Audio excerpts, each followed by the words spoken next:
우리가 지금까지 이제 창세기부터 시작해서 여호수아까지 같이 보셨고요. 지난 66강이 사사기 개관까지 이렇게 보셨습니다. 사사기가 총 몇 장까지 있습니까? 사사기가요? 21장까지 있습니다. 21장까지. 사사기 21장까지 있는데 크게 세 단락으로 이렇게 구분할 수 있습니다. 한 3장 6절까지가 이제 서론에 해당되는 그 부분이었고, 그것은 그들이 어떤 과정으로 타락하게 되었는지, 왜 사사기가 왜 나오게 됐는지를 보여주는, 사사들은 왜 출현하게 되었는지를 보여주는, 오늘 이제 같이 살펴보겠지만 이스라엘 백성들이 가나안 땅에 들어가서 정복 전쟁을 잘 수행을 했습니다. 그리고 땅도 잘 나눠 가졌습니다. 그리고 이제 나머지 세세한 부분에 있어서는 각 지파별로 그 땅을 나누어 가지라고 했는데, 두 가지 양상이 나타나죠. 하나는 그 땅에 있었던 민족들을 쫓아내지 못한 경우하고, 또 하나는 어떤 경우입니까? 쫓아내지 않은 두 경우가 등장합니다.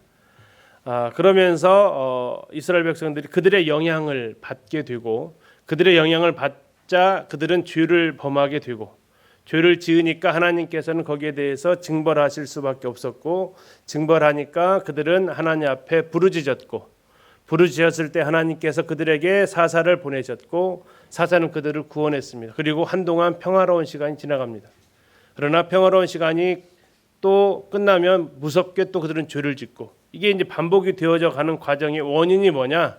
오늘 1장에서 보게 될 가나안의 7 족속을 다 쫓아내지 않은 상황이 등장하게 됩니다. 그리고 이제 3장 7절부터 시작해서 16장까지가 12사사들의 이야기가 나오고 있습니다. 12사사 다 외우시나요? 성경에는 열둘과 관련된 것들을 좀 외울 게 있죠. 뭐 열둘하면 뭐가 생각나세요? 야곱의 12아들 있죠. 그렇죠. 구약에서는 또 뭐 있어요? 이 12사사가 있어요. 그리고 12제자가 있고요. 또 이제 계시록 가면 12기초석이 있어요. 이 10이라는 숫자는 성경이 전체적으로 이렇게 맥을 이어가고 있는 숫자에 해당이 됩니다. 오늘 이제 사사기를 시작할 때 사사기에 바로 12명의 사사가 나오게 되죠. 총 13명인데 아비멜렉은 자천으로 사사가 된 사람이니까 그냥 빼면 12명입니다. 이제 여기서 6명을 대사사, 6명을 소사사 이렇게 나오는데요. 3장부터 시작해서 인물이 등장합니다. 처음에 3명은 아주 간단하게 다루고 가죠. 누굽니까? 온니엘, 에훗, 삼갈. 온니엘, 에훗, 삼갈에서 3명이 간단하게 나오고 있고요. 4장, 5장에 가서 나오는 사람이 이제 드보라와 발락이 나옵니다. 네 번째 사사죠. 다섯 번째 사사가 6장부터 나오는 6, 7, 8장에 걸쳐서 좀 긴 부분으로 나오는 기드온, 300용사 유명한 기드온이 나옵니다. 여기까지 5명이 나오고요. 그리고 이제 9장에서 기드온의 아들이었던 아비멜렉이 자칭 사사로, 자칭 왕으로 이렇게 등장하는 것이 나오고, 그 혼란이 이제 끝나면서 간단하게 나오는 이제 3명의 사사가 있습니다. 그 3명의 사사 이름이 누구예요? 돌라, 야일. 그 책이 써 있으니까요. 책을 같이 이렇게 보셔도 되겠습니다. 돌라, 야일, 입다입니다. 돌라, 야일, 입다.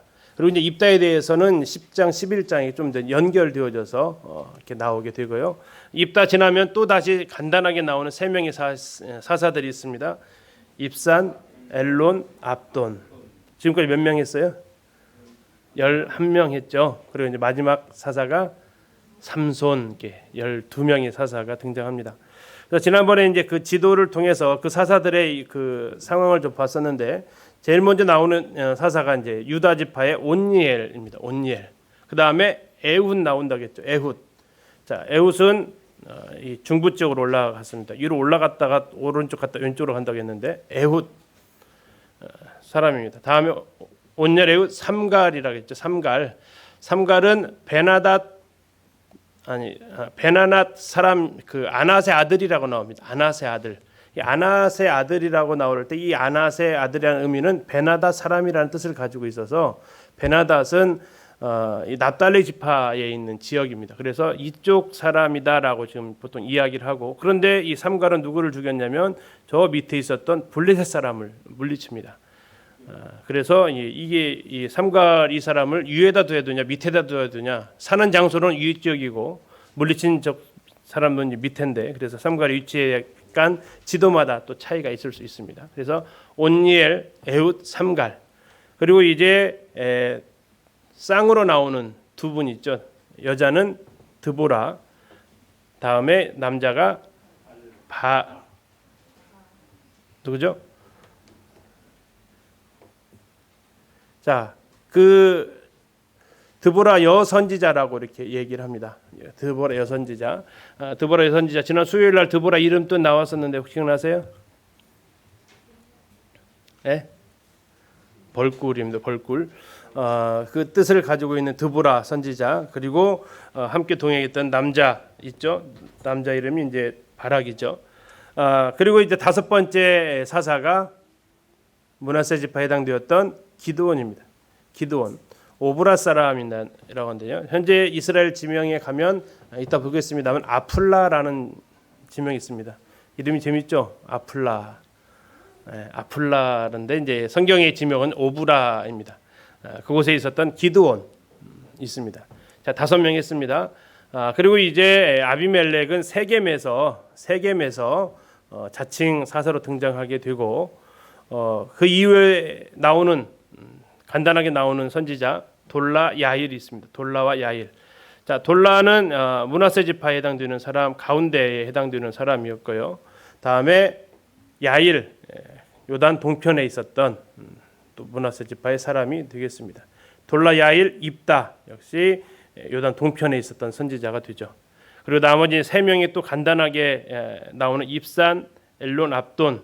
입산은 요단 성편으로 다시 내려옵니다. 입산, 다음에 엘론은 저 갈릴리 지역으로 올라가서 스불론 땅에 있었던 엘론, 다음에 압돈, 므낫세 지파에 있었던 압돈, 그리고 마지막 우리가 잘 아는 삼손, 단지파에 해당되죠.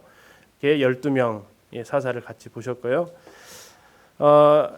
이 1장에서 나와 있는 가나안 7족속이 나와 있습니다. 가나안 7족속. 우리 사사기 잠깐 좀 가셔서 7족속 이름을 잠시 먼저 좀 확인하고 가겠습니다. 3장 5절을 가서 보시면요. 사사기 3장 5절입니다.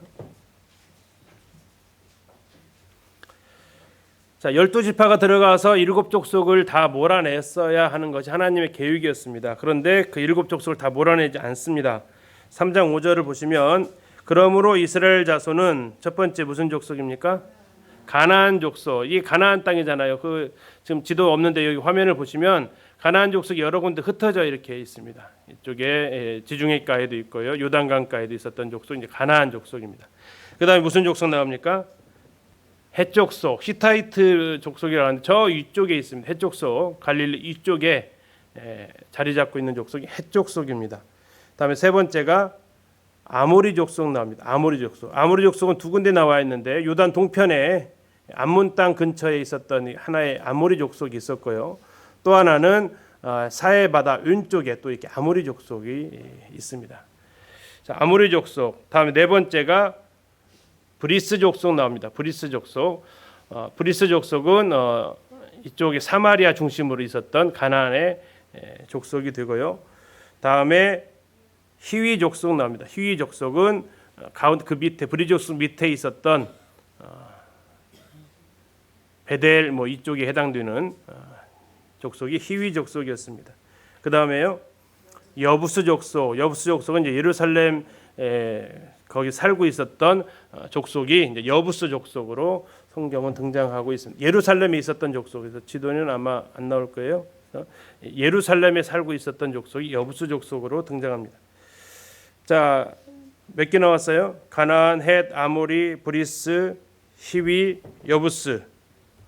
뭐 남았습니까? 기르가스 족속이 있습니다. 기르가스 족. 갈릴리 쪽에 있었던 여호수아에는 나와 있습니다. 여호수아에 나오는 기르가스 족속.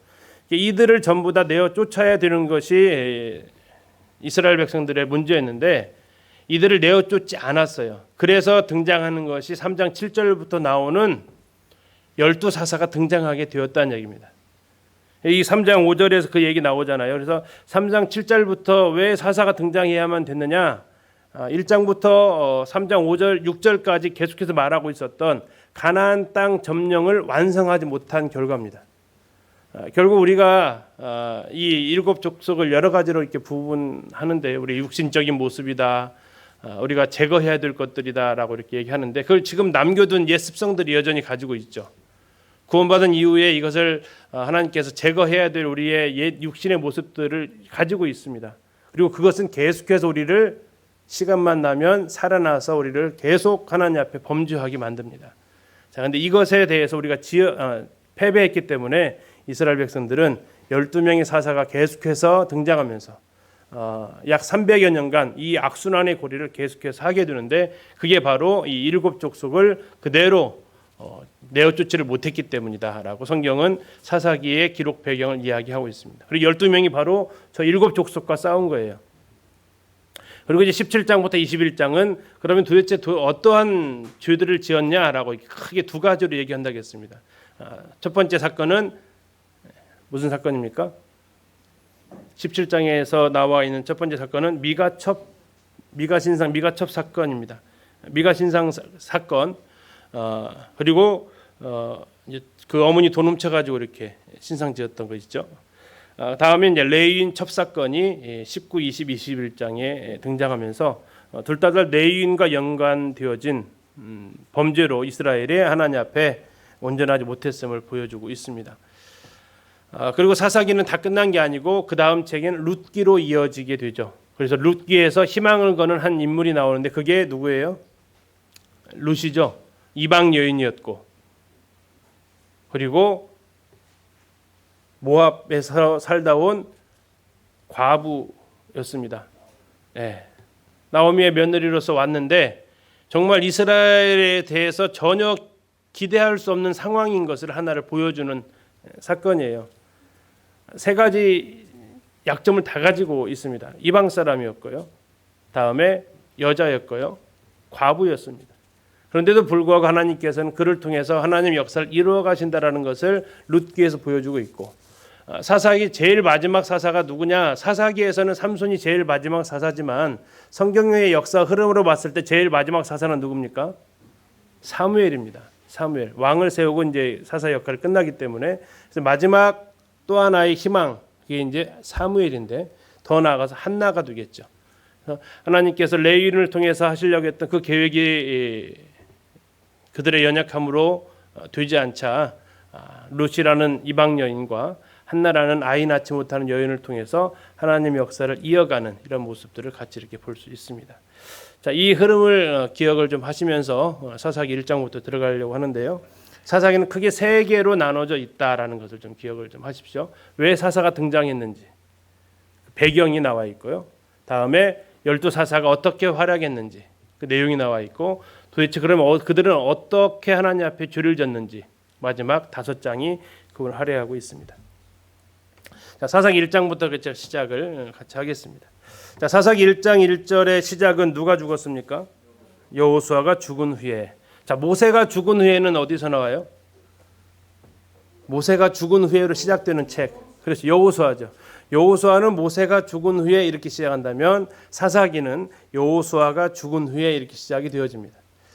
역사는 누군가는 이렇게 세대 교체가 되어지면서 일어나는 것 같습니다. 자, 여호수아는 이스라엘 땅을 배분을 해주는 역할을 했습니다. 지파별로. 이제 남아 있는 것은 그 지파가 세세한 부분을 정복해가는 과정이 있었습니다. 그래서 이제 지파별로 가나안 족속과 싸우러 가러 갑니다. 제일 먼저 누가 가야 됩니까? 라고 물었더니 누가 가러 가십니까? 유다가 지파 보고 가라고 하십니다. 유다 지파가 보고 가라겠는데 하나님은 시므온 같이 가라겠어요? 시므온 같이 가라고 안 했어요. 그런데 유다가 야 너도 같이 가자. 너 어차피 우리 쪽에 끼워 살고 있잖아. 하면서 시므온을 데리고 갑니다. 그래서 저들이 찾아간 곳이 어디로 가냐면 이제 베색이라는 지역을 찾아가는데요. 정확한 위치는 아직 잘 모르겠습니다. 베색으로 가서 그곳에서 가나안 족속과 브리스 족속을 죽입니다. 아까 지도를 잠깐 보셨어요. 브리스 족속은 아까 어디에 있었습니까? 세겜 쪽에 있어서 사마리아 쪽에 이렇게 자리하고 있었던 곳인데 거기까지 나가서 싸움을 한 것 같습니다. 자, 그러면서 아도니 베색이라는 통치자를 사로잡게 되고 성경은 원래 죽이라고 했습니다. 그런데 이제 사로잡게 되는데요. 사로잡아서 한 일이 있습니다. 무슨 일을 합니까? 손가락과 발가락을 잘라버립니다. 손가락과 발가락을 잘라지는데 1장 7절을 잠깐 보시면요. 사사기 1장 7절입니다. 1장 6절 보시겠습니다. 아도니 베색이 도망하는지라 그를 쫓아가서 잡아 그의 엄지손가락과 엄지발가락을 잘랐다라고 얘기합니다. 그 이유는 7절에서 자기가 옛날에 그런 70명의 왕들한테 했던 것들을 하나님께서 갚으시는구나라는 것을 기억하게 만드는 사건이 유다 지파가 시몬과 함께 싸웠던 첫 번째 정복 사건입니다. 자, 어쨌든 승리로 끝납니다. 좋은 소식이죠. 그 다음에 유다 지파가 이어서 계속해서 정복 전쟁을 이겼으니까 더 치고 나갑니다. 그래서 어디로 갔냐면 산지와 남방과 평지 이렇게 했습니다. 산지는 무슨 땅이라고 그랬어요?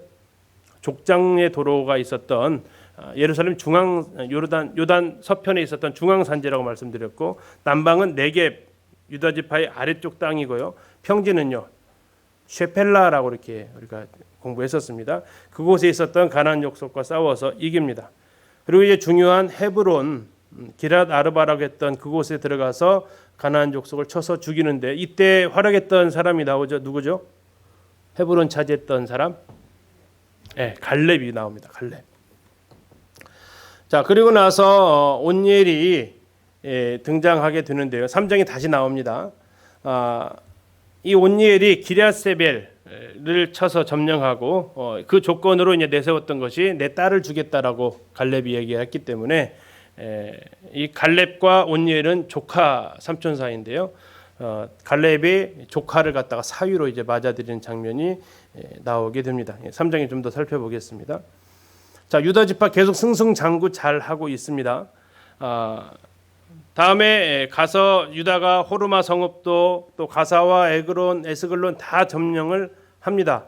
그런데 그 승리한 이유가 성경에 뭐라고 얘기하고 있냐면 여호와께서 유다와 함께 계셨기 때문에 승리할 수 있었다라고 얘기를 합니다.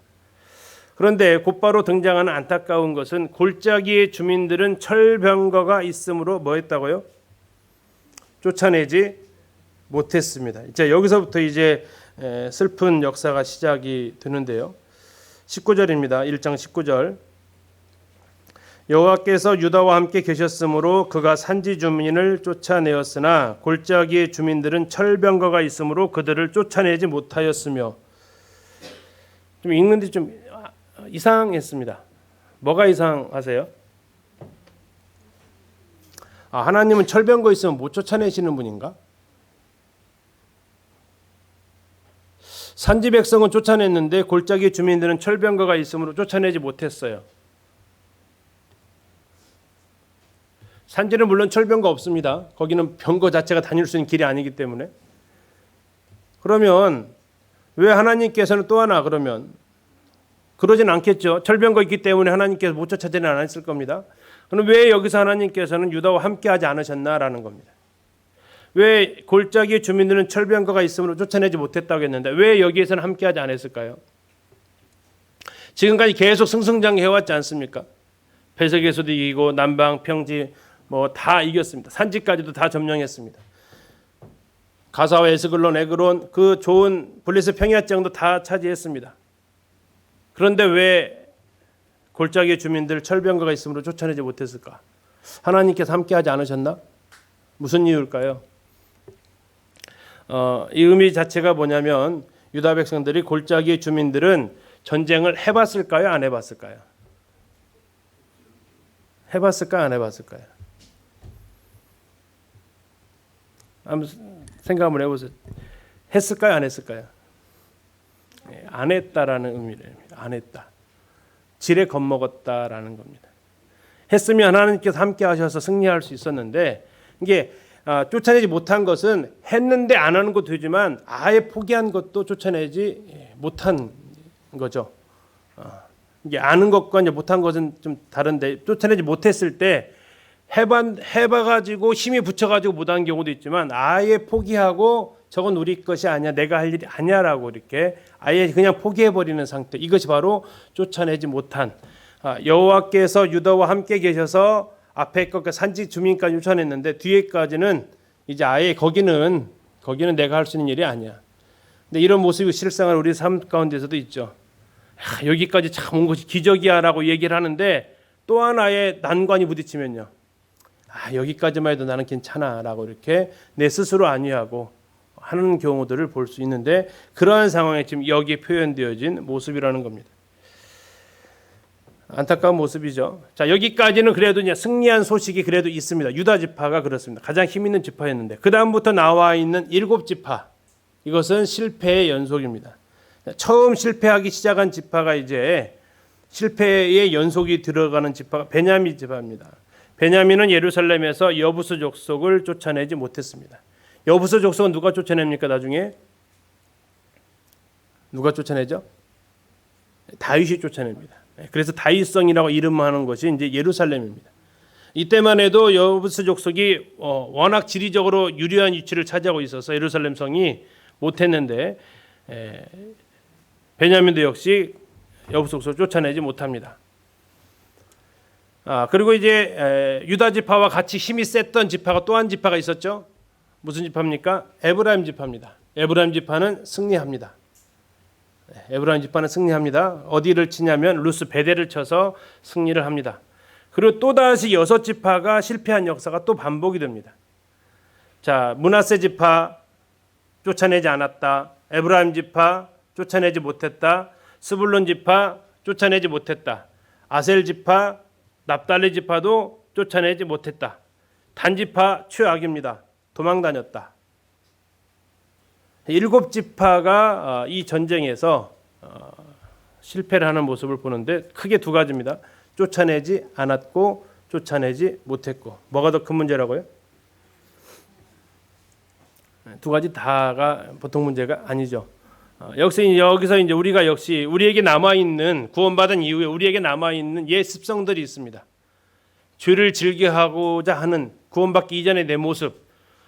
안 하세요, 못 하세요?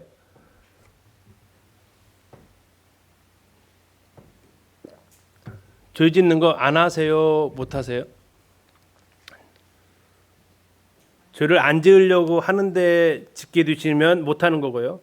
죄를 그냥 짓고 싶어서 하는 것은 안 하는 거고요. 뭐죠? 두 가지 다 있죠. 두 가지 다. 근데 나름의 다 이유가 있습니다. 나름의 다 이유가 있는데 이것이 나중에 그들의 성경에 보니까 옆구리에 가시가 된다라고 얘기를 하고 있습니다. 늘 나를 괴롭히는, 늘 나의 성장을 가로막는 이러한 장애물이 된다고 성경은 이야기하고 있습니다. 자, 그러니까 이제 2장에서 하나님의 사자가 등장을 합니다. 이 여호와의 사자는 보통 신약이 예수님을 가리키는 모습으로 등장하는데요. 자, 2장 1절을 가서 보시면 여호와의 사자가 어디에서 어디로 왔다라고 얘기를 하고 있습니다. 어디서 옵니까? 길갈에서부터 복임으로 올라옵니다. 자, 길갈은 어떤 장소입니까? 할례를 했던 장소죠. 유월절을 지켰던 장소이기도 합니다. 그리고 그들이 여호수아 정복 전쟁에서 무엇했던 장소입니까? 베이스 캠프였습니다.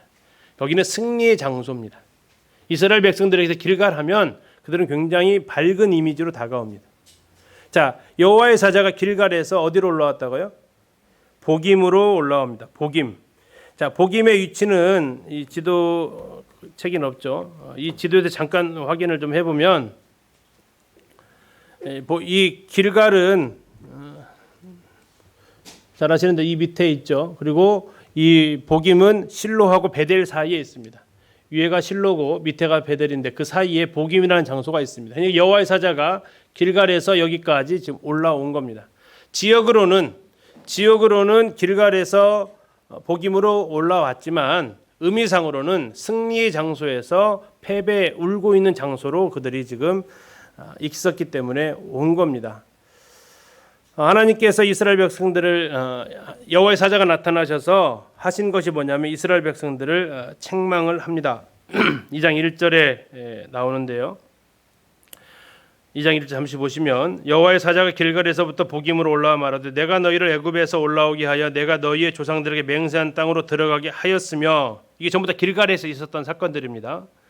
또 내가 이르기를 내가 너희와 함께한 언약을 영원히 어기지 아니하리니 너희는 이 땅 주민과 언약을 맺지 말며 그의 제단을 헐라하였거늘 너희가 내 목소리를 듣지 아니하였으니 어찌하여 그리하였느냐.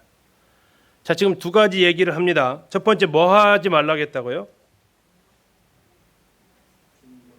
주민과 언약을 맺지 말라고 했다라고 얘기합니다. 두 번째는요, 우상의 제단을 헐어버리라고 얘기했다고 합니다.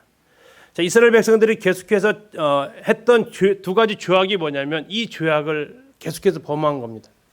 하나는 뭐냐면 가나안 주민과 언약을 맺었어요. 언약에 맺는 통로가 뭘까요? 언약의 통로, 결혼입니다. 결혼을 통해서 그들은 계속 언약 관계를 맺어갔습니다. 하지 말라고 했는데 계속해서 그들이 했다라는 얘기예요. 두 번째는 무엇을 했다고요? 우상 숭배를 했다라는 얘기입니다. 전부 다 이것을 갖다가 찍어버리고 태워버리고 하라고 했는데 그들은 여전히 했는데 그 원인이 뭐냐? 왜 그 우상의 제단을 헐지 못했느냐?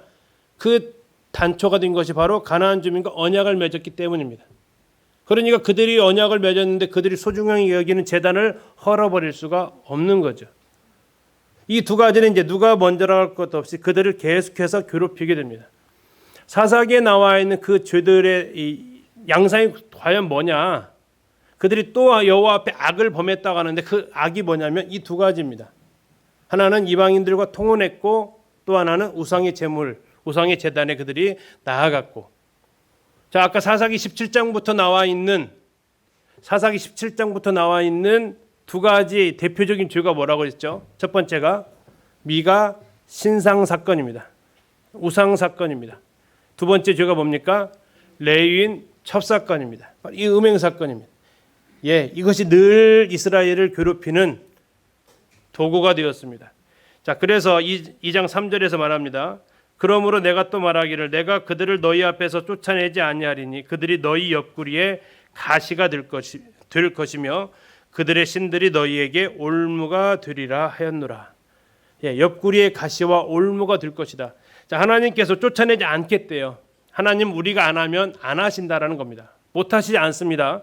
하나님은 못 하시지 않습니다. 안 하십니다. 왜? 우리가 할 의지가 없기 때문에. 그래서 그분은 그냥 놔두시겠다고 합니다. 그리고 이 놔두어서 이것이 계속해서 너희를 괴롭힐 것이다라고 얘기합니다. 이때 백성들의 반응이 어떻습니까? 4절 끝에 보니까 백성이 소리 높여 울었습니다. 그래서 그 땅 이름을 뭐라고 했다고요? 복임이라고 이름이 지어집니다. 복임의 뜻이 뭡니까? 우는 자들이라는 뜻을 가지고 있습니다. 길갈은요, 굴러간 것입니다. 수치가 굴러갔다라고 해서 길갈이라고 했어요. 그런데 그들이 다시 이제 하나님을 만난 장소는 복임입니다. 두 가지를 그들은 계속해서 하나님 앞에 죄를 졌는데 가나안 주민과 언약, 혼인으로 인해서 결혼을 통해서 그들과 섞여버렸습니다. 두 번째, 그들의 우상의 제단을 헐지 않았습니다. 이것은 계속해서 나옵니다. 그래서 뒤에 또 나옵니다. 자, 6절에서 여호수아가 이제 하나님께로 돌아갑니다. 그리고 여호수아가 살았던 시대의 장로들도 하나님께로 돌아갑니다. 그때까지는 그들이 여호와를 섬겼습니다. 그러나 그 이후에 일어난 세대가 하나님을 섬기지 않았습니다. 자, 여호수아 24장에서는 이렇게 얘기합니다. 이스라엘이 여호수아가 사는 날 동안과 여호수아 뒤에 생존한 장로들 곧 여호와께서 이스라엘을 위하여 행하신 모든 일을 아는 자들이 사는 날 동안 여호와를 섬겼다. 자, 여기에는 지금 몇 세대가 나옵니까? 자, 첫 번째 세대가 나옵니다. 그게 누굽니까? 여호수아 세대입니다. 여호수아와 갈렙의 세대입니다. 여호수아가 사는 날 동안입니다. 1세대입니다. 두 번째 세대는요, 여호수아 뒤에 생존한 장로들 세대입니다. 여호수아 뒤에 생존한 장로들, 여호수아와 함께 동역했으면서 그 뒤에 이어서 이스라엘 다스렸던 세대들입니다. 이들을 몇 세대라고요? 이게 2세대입니다. 자, 여호수아 세대 1세대, 여호수아 뒤에 생존한 세대 2세대입니다. 그런데 1세대와 2세대는 공통점이 있었습니다. 무슨 공통점입니까? 여호와께서 이스라엘을 위하여 행하신 모든 일을 아는 세대. 1세대와 2세대의 공통점은 여호와께서 이스라엘을 위하여 행하신 모든 일을 아는 세대가 1세대와 2세대였습니다. 그런데 우리 사사기 2장 10절에 이렇게 나와 있습니다. 그 세대의 사람도 다 그 조상들에게로 돌아갔고, 자, 그럼 몇 세대가 돌아갔다는 얘기입니까? 2세대입니다. 2세대. 자, 여호수아가 사는 거고 이 사사기로 넘어왔으니까 여호수아 그 세대의 사람이 누구냐면 여호수아 뒤에 생존한 장로들 세대예요. 그들이 또 다 그 조상대로 돌아갔습니다. 그 후에 일어난 세대 몇 세대입니까? 그러면 3세대입니다. 그런데 그들은 무슨 세대라고요? 다른 세대라고요. 다른 세대. 자, 아까 여기서 1세대와 2세대는 공유하는 게 같았습니다. 그랬죠? 공통점이 뭐였어요? 여호와께서 이스라엘 여행하신 모든 일을 아는 세대. 이게 공유하는 게 같았으니까 다음 세대입니다. 그렇죠? 근데 3세대는 어떻다고요? 여호와를 알지 못하는 세대. 또 하나는요. 여호와께서 이스라엘 위하여 행하신 일도 알지 못하는 세대. 공유되는 게 있습니까? 없습니까? 없습니다. 그러니까 다음 세대가 아니고 무슨 세대가 됩니까?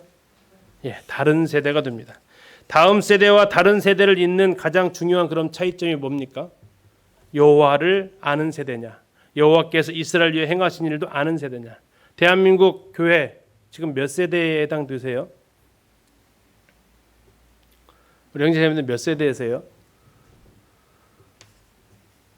대한민국은 거의 이제 2세대에서 3세대로 넘어가고 있는 과정 가운데 있습니다. 50년대로 봤을 때 30년을 1세대로 잡으면요. 지금 이제 3세대로 2세대에서 3세대로 넘어가는 과정입니다. 기린노교회는요. 기린노교회가 언제 개척이 됐습니까? 80년대 중반일 겁니다.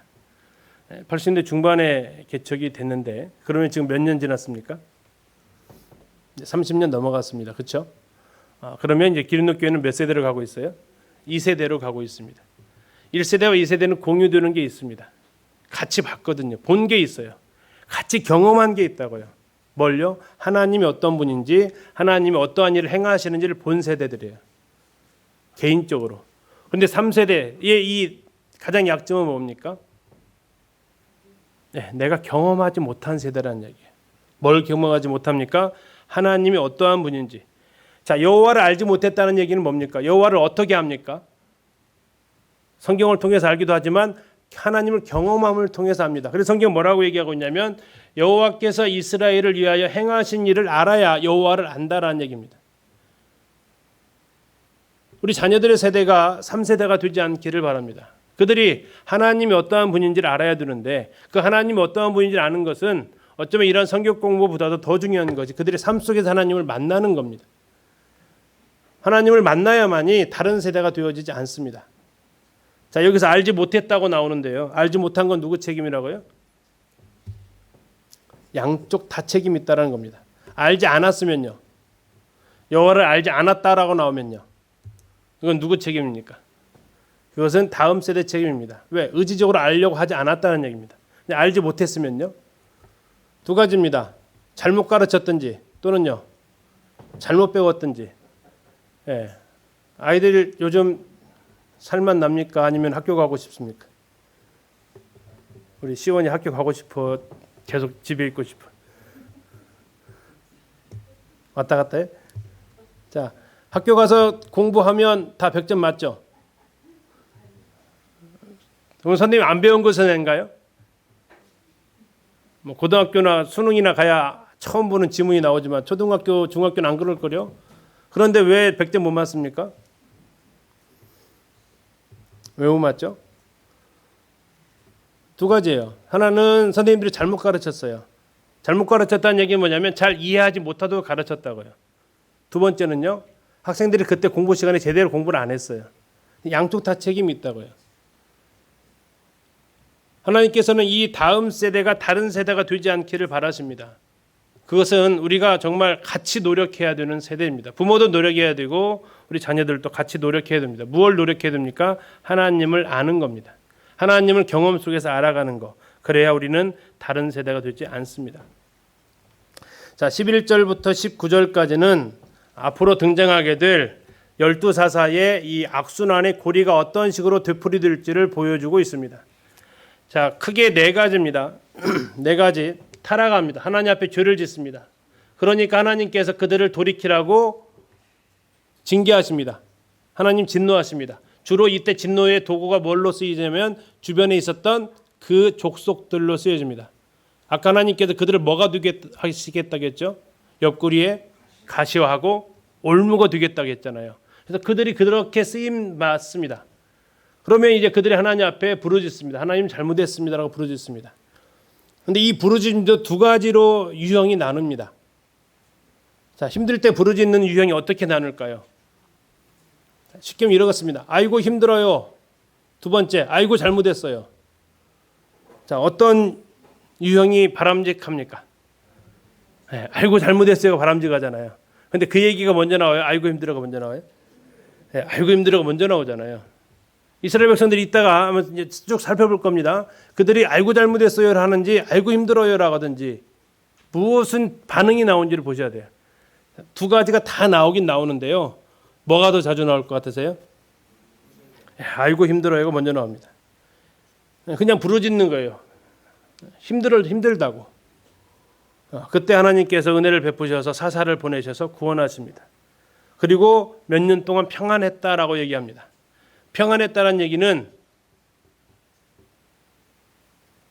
그들에게 있어서 하나님이 은혜를 베푸신 시간인데 그것이 은혜가 계속 이어지는 게 아니라 편안하다 보니까 다시 뭐 하는 계기가 됩니까? 다시 죄를 짓는 계기가 돼요. 한숨 돌리면 뭐예요? 딴짓하는 거죠. 한숨 돌리면 딴짓하는 거. 그래서 그것을 뭡니까? 다른 이미지를 봤더니 그걸 망각했다라고 얘기합니다. 자, 이 사사기의 구조는 말씀드린 이 다섯 가지 악순환입니다. 하나님 앞에 죄를 짓고 그들은 하나님 앞에 죄를 지었기 때문에 돌이키게 하려고 하나님은 압제하십니다. 주변 민족을 통해서. 그러면 그들은 아이고 힘들다고 부르짖습니다. 가끔은 아이고 하나님 잘못했습니다라고 부르짖기도 합니다. 그때 하나님께서 사사를 통해서 구원하십니다. 그리고 하나님께서 이제 편안한 시간을 주십니다. 뭐 하는 시대 주시냐면 잃어버리는 시간을 주십니다. 그들이 잊어버립니다. 그리고 다시 잊어버리기 때문에 다시 뭐 합니까? 다시 죄를 짓습니다. 이거 몇 번 반복했다고요? 12번 반복했다고요. 12번 반복했다는 얘기는 완전히 반복했다는 얘기입니다. 자, 이렇게 하나님께서 아까 말씀드렸던 일곱 족속, 가나안 일곱 족속을 쫓아내지 않은 이유를 세 가지로 얘기를 하십니다. 2장 20절부터 3장까지 이 세 가지를 얘기하시는데 왜 하나님께서는 쫓아내지 않았냐? 여기서 분명히 아실 것은 쫓아내지 못하시는 건 아닙니다. 쫓아내지 않았다는 얘기는 하나님께서 어떤 목적을 가지고 계시다는 얘기입니다. 첫 번째, 이스라엘 백성들을 테스트하기 위한 용도였습니다. 내 목소리를 순종하는지 않는지. 그들은 영락없이 실패합니다. 두 번째, 하나님의 말씀을 지켜서 행하지 않는지. 세 번째, 전쟁을 알지 못하는 자들에게 전쟁을 가르쳐 알게 하려고, 다시 말하면 하나님 경험시키기 위한 겁니다. 그냥 싸워보라는 게 아니고 여호수아와 그 함께 동행했던 장로들은 다 전쟁의 세대예요. 하나님을 만났던 세대, 전쟁 가운데서. 그런데 이 세대들은 전쟁을 알지 못하고 부모들이 차지해 놓은 땅을 그냥 들어가 살고 있었던 세대들이에요. 그래서 그들에게도 전쟁을 통해서 하나님을 가르쳐 주기 위한 목적이 있습니다. 그렇게 해서 하나님을 경험해요. 그러니까 평안해요. 그런데 그 다음에 일어난 세대가 또 공유하지 못해요. 또 반복이 됩니다. 자, 이것이 이제 사사가 등장하게 된 배경입니다. 우리가 아까 보셨습니다. 일곱 족속을 지도해서 살펴봤는데 3장에서 다시 한번 얘기합니다. 그들을 3장 1절에서는 테스트하려고 했다라고 얘기합니다. 또 전쟁을 알지 못하는 그들을 향해서 하나님께서 경험케 하기 위한, 가르치기 위한, 여기서 가르친다라는 것은 전쟁하는 병법 가르치는 게 아닙니다. 여호와를 알지 못하는 세대였기 때문에 여호와를 알게 하는 것을 가르치기 위한 목적이 바로 이 가나안 족속들을 남겨두시고 하셨다는 얘기입니다. 그러면 과연 그들이 이렇게 하나님 앞에 범죄한 이유가 뭐냐? 3장 6절에 다시 나옵니다. 아까 길갈에서 복임으로 올라왔을 때 두 가지 죄 얘기했죠. 첫 번째가 뭐였어요? 언약 맺은 거였어요. 두 번째가요, 제단을 헐지 않았던 거라고 했습니다. 3장 6절 다시 한번 보시겠습니다. 3장 6절 같이 한번 읽어보실까요? 시작. 그들의 딸들을 맞아 아내로 삼으며 자기 딸들을 그들의 아들에게 주고 또 그들의 신들을 섬겼더라. 자, 이게 지금 두 가지 죄가 나와 있죠. 첫 번째는 뭡니까? 이방 결혼을 시켰다라는 얘기입니다. 아들, 딸들을 서로 주고받게 하면서 이방 결혼을 시켰다. 두 번째는요. 그들의 신들 우상을 섬겼다라는 얘기입니다. 이 두 가지는 같이 맞물릴 수밖에 없다고 성경은 계속해서 경고하고 있는 것입니다. 이 두 가지는 같이 갈 수밖에 없어요. 우리가 잘 아는 솔로몬이 산당을 막 세우는데 그 이유가 뭡니까? 다른 나라 외국의 공주들을 데려오니까 그 공주들이 자기 나라에서 섬기던 신들이 있을 거 아닙니까? 그들을 위해서 신전을 만들어준 게 그게 산당들이죠. 뭐가 같이 맞물렸습니까? 이방 결혼과 우상 숭배는 맞물려 있다라는 것을 성경은 한결같이 얘기해주고 있고, 이제 사사 시대로 들어가면서 본격적으로 들어가면서 얘기합니다. 그들이 하나님 앞에 무슨 죄를 지었느냐? 일곱 족속을 쫓아내지 않고 쫓아내지 못하면서 그들을 하나님 앞에 두 가지 큰 죄를 지었다. 하나는 이방 결혼시켰다. 또 하나는 우상 숭배했다. 이 두 가지는 동전의 양면입니다. 한쪽만 하고 한쪽 안 한다. 이거 아닙니다. 같이 가는 겁니다. 누가 먼저 이 앞뒤가 바뀌어서 갈 수는 있습니다. 우상 숭배하더니 이방 결혼을 하게 되기도 하고, 이방 결혼하더니 우상 숭배로 가기도 하고, 이것은 같이 가서 늘 이스라엘 민족을 이제 옆구리에 가시가 되는, 올무가 되는 결과를 가져옵니다. 자, 그러면서 이게 바로 사사들이 등장하게 된 배경을 지금 말씀을 해주고 있고, 이제 사사들 12명이 차례차례 등장합니다. 먼저 첫 번째 사사가 온니엘입니다. 자, 이 3장에서 온니엘, 에웃, 삼갈, 그 다음에 나오는 드보라, 바락, 기드온까지 공통점이 있습니다. 무슨 공통점일까요? 제일 쉬운 건 사사죠. 그런데 이 공통점은 뭐냐면 잘 안 나가는 사람들이었다는 거예요. 잘 안 나가는 사람들, 연약한 사람들이었다는 거예요. 온니엘은 어떤 사람입니까? 유다 정통이 아닙니다. 개종한 사람들, 겐족 속에서 개종한 사람들이에요. 본 혈통이 아니라고요. 에웃은요, 왼손잡이였습니다. 지금도 왼손잡이 생활하기 좀 힘드시죠? 생활의 모든 문화가 다 오른손잡이인데 이때는 어떻게 했습니까? 왼손잡이. 또 이 원어를 잠깐 보면 오른손에 장애가 있는 사람이다라는 의미도 가지고 있습니다. 타고난 왼손잡이일 수도 있겠지만 오른손의 장애로 인해서 왼손밖에 쓸 수 없는 사람이라는 뜻을 가지고도 있어요. 삼갈은 어떤 사람입니까? 자, 삼갈이 누구의 아들이라고 나옵니까? 혹시 기억나세요? 아낫의 아들입니다. 아낫의 아들. 아낫은 가나안의 신입니다. 우상입니다. 그러니까 아낫의 아들이라는 얘기는 그 부모가 뭐한 사람입니까? 우상 숭배하는 사람이었습니다. 자, 더 나아가서 그가 가지고 있었던 무기는 뭡니까? 소모는 막대기였습니다. 소모는 막대기. 자, 그 다음에 드보라는 어떤 사람입니까? 여자였습니다. 그들에게서 굉장히 약점이죠. 유일한 여자 사사입니다. 바락은요, 흔히 그 엄마 치마 잡고 돌아다니는 애들 뭐라고 그러죠? 마마보이. 뭐라고 하죠? 바락이요? 가라고 싸우라고 하니까 드보라 같이 안 가면 저 안 갈 건데요. 뭐 이러면 이 사람입니다. 담력이라고는 정말 찾아보기 어려운 연약한 사람. 기드온은요, 위대한 적수 찾아오니까 타작을 어디서 합니까? 포도주 틀에서 타작하는 겁쟁입니다. 입단은요, 기생의 아들이고 잡류 출신입니다. 건달 출신입니다. 삼손은요, 바람쟁입니다. 12사다가 다 위대한 사람인가요? 하나같이 그러지 않습니다. 그럼에도 불구하고 하나님은 그들을 사용하실 수 있다라는 것입니다. 더 나아가서 이스라엘에 그 정도로 사람이 없었다라는 반증이기도 합니다. 그러나 하나님은 고린도전서에서 약한 것들, 연약한 것들, 없는 것들을 통해서 있는 것들, 부유한 것들을 부끄럽게 하신다라고 하시는 분이십니다. 약할 때 강함 되신다라고 찬양하지만 이 사사들의 면면을 보게 되면 하나님의 쓰임받을 만한 사람이기 때문에 그것이 아니라는 겁니다. 그래서 하나님 은혜로 하나님의 능력으로 하나님 앞에 쓰임받습니다. 첫 번째 온니엘이 그렇습니다. 그는 갈렙의 조카로 나옵니다. 때로 어디서는 이 갈렙의 동생이다라고도 하지만 온니엘은 그나스의 아들로 나오고 갈렙은 여분네의 아들로 나옵니다. 그나스를 여분네로 같이 보는 사람도 있는데 아무튼 조카뻘로 이렇게 생각할 수 있겠습니다. 자, 그들이 무슨 죄를 졌느냐? 3장 7절에 가서 보니까 3장 7절 끝에 이렇게 나와 있습니다. 자기들의 하나님 여호와를 잊어버리고 바알들과 아사레들을 섬긴지라. 자, 이것은 지금 무슨 장면입니까? 우상 숭배한 거죠. 아까 큰 두 가지 주가 있다고 했습니다.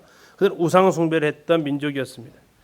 상황이었습니다. 우상 숭배라고도 상황이었고, 그래서 하나님께서 이제 메소포타미아 왕 구산 리사다임, 이 구산 리사다임이라는 그 왕의 이름의 뜻이 있는데 두 가지 악의 사람 또는 두 배로 악한 사람 이런 의미를 가지고 있습니다.